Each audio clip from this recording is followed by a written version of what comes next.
flights. Insurance. Freedom. You need to... What is Thailand like in regards to all of these things? I'm gonna let you know. Hey guys, it's V. Welcome back to my channel. I'm gonna be answering some questions that I got on my last video in regards to Thailand policies. What freedom is like here with that whole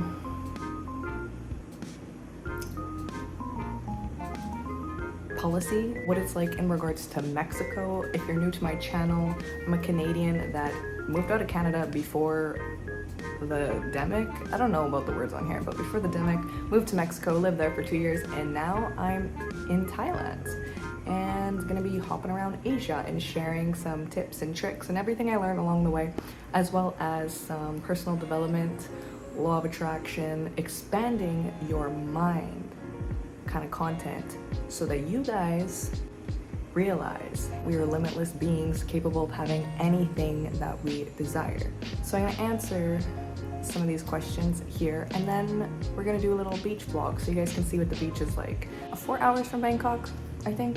I don't know, I really like it. Come check it out sometime. In regards to a mask policy, it's really weird because everywhere you go it'll say on the door mask required to enter, and same on the beach, so it must have been before, because you can go to all these places, even in 7-Eleven, and it'll say on the door it is required, but it's actually not anymore, and no one has said anything, no one's really wearing it. Whereas in Mexico, I left Mexico I think 3-4 months ago, and still in OXXO, which is like 7-Eleven, or like the grocery stores on public transit, you had to wear it. But some states in Mexico, actually, I think it was Guadalajara, they just got rid of the mask policy there. So yeah, no, it's not required here. Well, it says it's required, but no one is actually using it. I think they've lifted the restrictions, but they've just left the posters on. So don't worry about wearing it when you come to Thailand. However, if you come from Canada and you have to stop in China, it is still required in China, and they will tell you that on the airplane to put your mask on when you get off, because throughout the airport in Hong Kong, you have to wear it. But I saw people not wearing it and it was fine, so I'm turning my head because my food just got here. I'll be right back. In regards to that is actually not required to come to Thailand. You do need to show a PCR test if you don't have the thing. However, there's no quarantine or anything. You just need to show proof of negative testing. So it's actually super easy to come in and travel. You're coming in on a exempt tourist visa, which is basically you show up to Thailand and you don't have a visa or anything. They don't give you a visa. You don't need a visa for 45 days now. It used to be 30 days and now it's 45 days. It's called an exempt visa. You don't get a visa. So they do ask for an onward flight. So if you come here planning to extend your stay, which is totally fine and legal, by the way, you just go to the embassy and you pay for 30 more days, or you border hop, which is fine. Immigration will still ask you to show an onward flight. And what I did, which I didn't even use, the girl in front of me got asked, and again, I didn't get asked. I never get asked these questions, even though I come prepared. It's weird. I'm like the only person that doesn't get asked because the people behind me got asked. What I'm talking about, manifesting stuff, guys. It works. When you have an assumption that you about things, it just happens. Anyways, I used, what is it called, flight something. I'm gonna put it in my bio because it's super handy. Basically, you pay $14 to book a flight, to borrow someone else's flight, so you can put in the location and kind of like the date, time. So I put like back to Vancouver in 31 days or whatever. They didn't ask for it, but they usually ask for an onward flight. So instead of booking another flight because you don't know how long you're gonna stay, just pay 14 bucks to borrow someone's flight to have that exact flight. And you're like, oh, here, I have my flight, and it's totally legal. It's such an awesome idea. I think it was actually made by expats, like people who travel. So that's what people are doing here. Like, I didn't realize that countries actually ask for an onward flight until I was coming into Thailand, and that's how I learned that, and I highly suggest. Or you can book a refundable ticket. But I mean, then you're paying like 130 bucks, 200 bucks or whatever for a refundable ticket. And I heard from other people that if you just get a bus ticket out of the country, they're not taking that because bus tickets are cheap. That's what I've heard on the expat pages, so don't quote me on that, but I'll leave the link below for that. I've had a few questions regarding insurance. What I use now is Safety Wing. I've done a lot of research for insurance, and this is the one that I've come across, and it seems to be the most popular with digital nomads, travelers, people who are country hopping or just come into a country on a one-way ticket, because you can turn on Safety Wing insurance at any time. You can actually be in your destination and turn it on, and you can turn it off there too.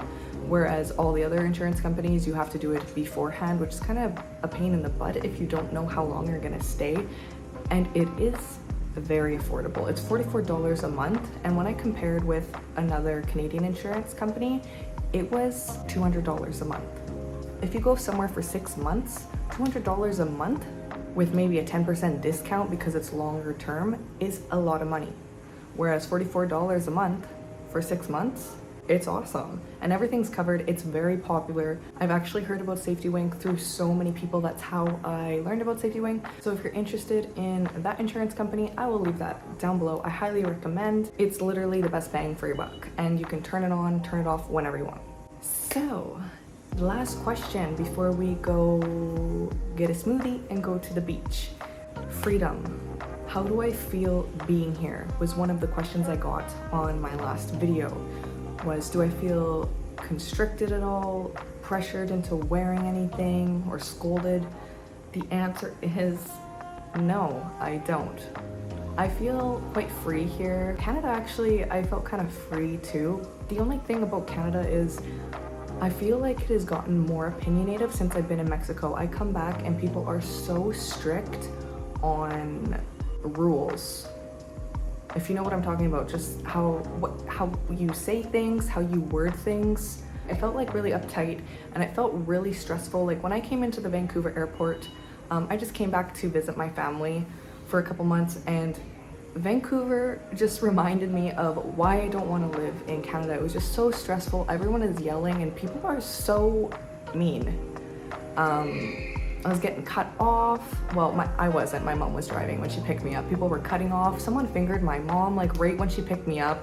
This parent was chasing her kid, screaming at her kid, and I was like, holy shit, like this is too hectic for me. Like I'm such a laid back, easygoing person, and Mexico all around is like super laid back, relaxed. Like the kids are kind of doing their own thing. The parents don't really care that much. Everyone's just super chill. And then coming back to Canada, it's like, gotta get to work, gotta make more money. I don't got time for my family, and it was just kind of a gong show.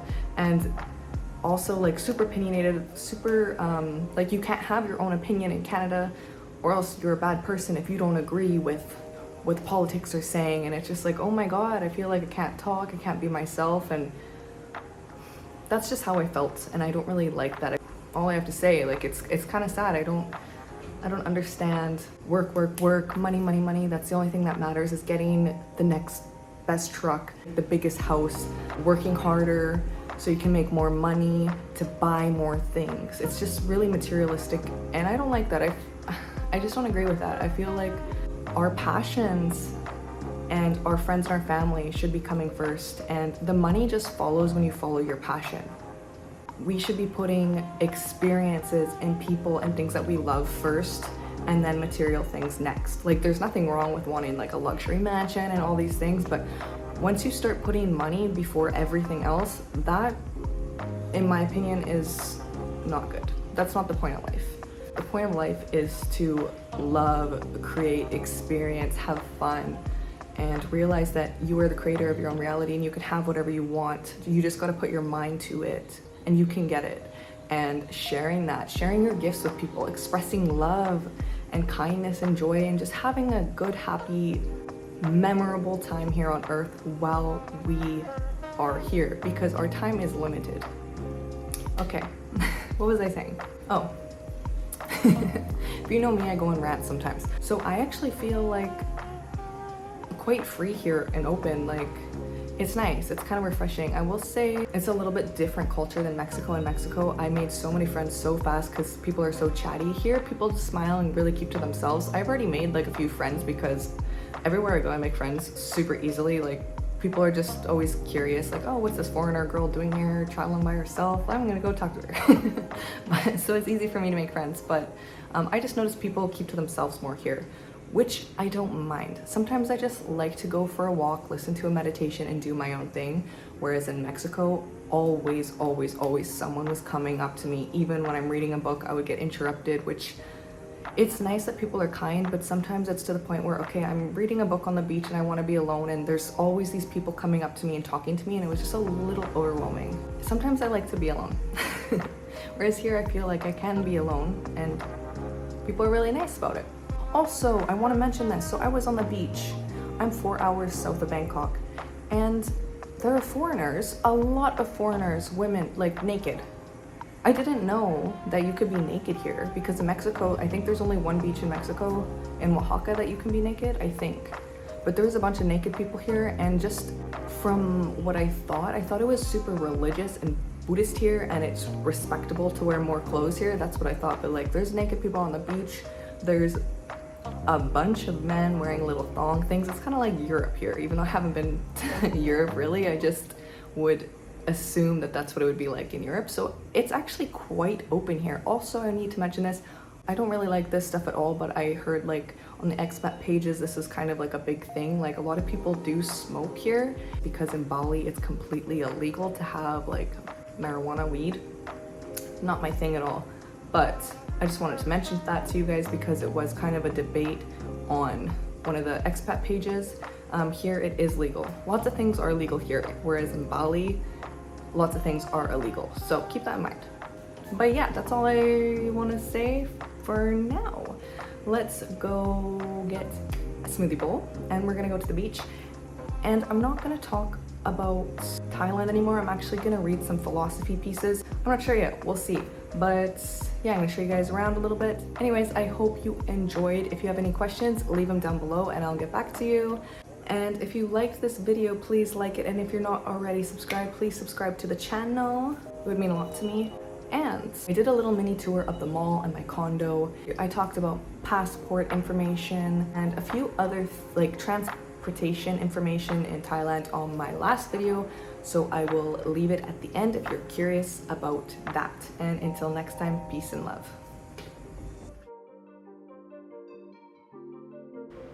After all, if you focus on the known, you get the known. If you focus on the unknown, you create a possibility. The longer you linger in a field of infinite possibilities as an awareness, aware that you are aware in this endless blank space, without putting your attention on your body, on things, or on people, places, and time, the longer you invest your energy into the unknown, the more you're going to create new experiences or new possibilities in your life. It's the law. A quote from Dr. Joe Dispenza. I hope you enjoyed. Thanks for watching. Until next time.